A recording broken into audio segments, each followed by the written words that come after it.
adalah kota yang berbahagia. Demikian tulis A.A. Nafis, sastrawan fenomenal Indonesia, tentang kota kecil ini. Keindahan alamnya bagaikan sekeping surga. Kehidupan warganya sungguh bersahaja.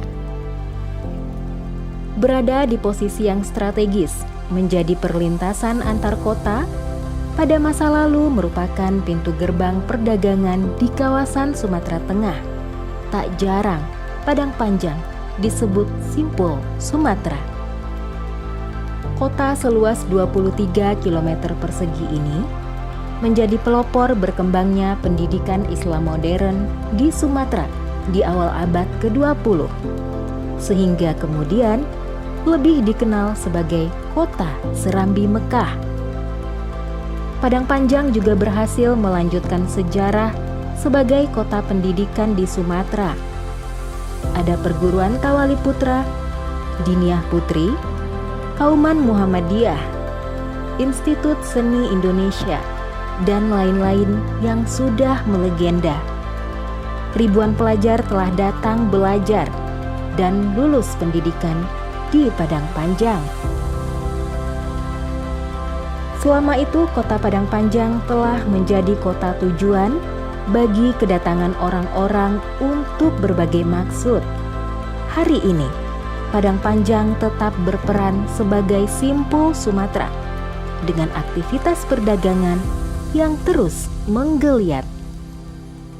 Secara topografi, Padang Panjang berada di ketinggian 650 sampai 850 meter di atas permukaan laut atau MDPL. Didukung pemandangan alam sekitar nan indah dan sejuk, kota kecil ini juga tumbuh menjadi tujuan kuliner di Provinsi Sumatera Barat dengan moto, kemanapun berwisata di Sumatera Barat, makan dan minum yang lezat tetap di Padang Panjang. Perdagangan, pendidikan, dan kuliner adalah pariwisata yang tidak pernah habis-habisnya di Padang Panjang. Di samping wisata perdagangan, pendidikan dan kuliner yang sudah menjadi ikon mutlak sejak lama, Padang Panjang juga dipenuhi objek wisata keluarga, budaya, alam, dan religi. Ada Mifan Water Park, Pemandian Lubuak Matokuciang, Desa Wisata Kubu Gadang untuk wisata keluarga. Ada Pusat Dokumentasi dan Informasi Kebudayaan Minangkabau atau PDIKM, Perkampungan Minangkabau atau Minangkabau Village untuk wisata budaya. Ada Puncak Silayang Indah, Gua Batirai, jalur trekking Pasar Usang Silayang Bawah, Bukit Tui, dan Batu Limo untuk wisata alam. Ada Masjid Asasi dan Islamic Center untuk wisata religi. Dan masih banyak lagi, termasuk wisata kulinernya. Dan tak lupa, Padang Panjang memiliki pusat tanaman hias yang menjadi incaran para pecinta bunga. Di samping itu, Padang Panjang dianugerahi tanah pertanian yang subur dan hasil melimpah. Sayur mayur, padi sawah, dan buah-buahan menjadi hasil utama pertanian. Di bidang peternakan, Padang Panjang memiliki budidaya perikanan, peternakan sapi, dan pengolahan susu. Produksinya tidak hanya untuk kebutuhan lokal, juga dipasarkan ke regional, bahkan nasional. Kualitas daging sapi yang dipotong dan diolah di Padang Panjang diakui terbaik di Sumatera Barat.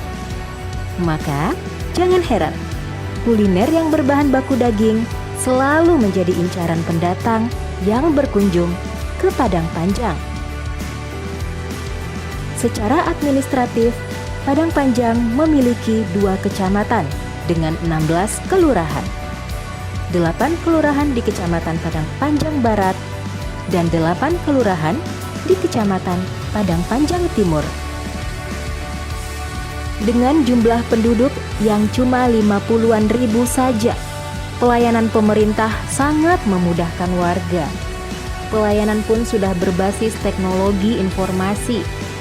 Maka jangan heran, kota ini didapuk sebagai Smart City dalam Indeks Kota Cerdas Indonesia atau IKCI yang dilansir Litbang Kompas Group Media. Dengan segala kelebihan dan keunggulannya, Padang Panjang tampil menjadi kota yang menyenangkan dan membanggakan bagi seluruh warga kota dan siap menerima kunjungan dari siapapun yang hendak menikmati keindahan, kesejukan, keramahan, dan kebahagiaan.